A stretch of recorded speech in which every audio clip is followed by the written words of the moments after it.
ઉંદર અને બિલાડીની વાર્તા।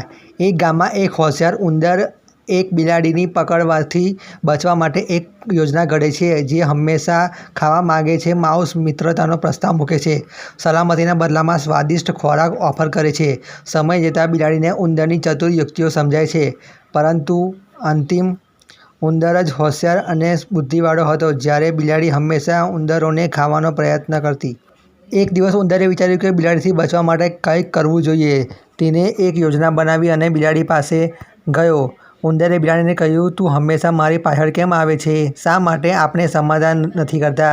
જો તમે મારી સાથે મિત્રતા કરશો તો હું તમને ખાવા માટે ઘણી સ્વાદિષ્ટ વસ્તુઓ આપીશ। બિલાડી ઉંદરના પ્રેમમાં પડી ગઈ અને વિચાર્યું કે આ એક સારી તક છે। જેણે ઉંદર સાથે મિત્રતા કરી અને ઉંદરે તેને પુષ્કળ ખોરાક આપવાનું વચન આપ્યું। જ્યારે પણ ઉંદર બિલાડીની નજીક આવે ત્યારે તે તમામ નાના રસ્તાઓ અને ટનલ બંધ કરી દેતો હતો, જેથી બિલાડી માટે તેને પકડવામાં મુશ્કેલી પડે।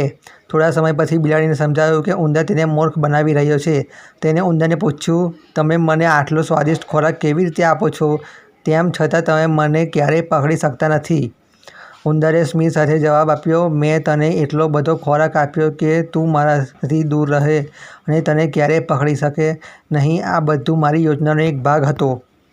બિલાડીએ ઉંદરની ચતુરાઈની પ્રશંસા કરી અને તેની શાણપણને ઓળખી। હવે બંને સારા મિત્રો બની ગયા અને ખૂબ જ ખુશીથી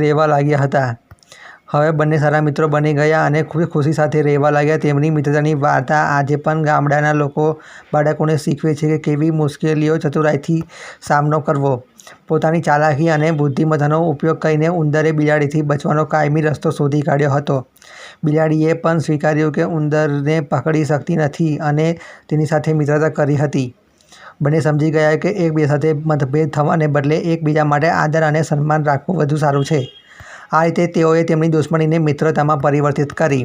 આ વાર્તામાંથી આપણે શીખીએ છીએ કે આપણે હંમેશા આપણા મગજનો ઉપયોગ કરવો જોઈએ અને દરેક સમસ્યા માટે ચતુરાઈ અને સમજદારીથી કામ કરવું જોઈએ।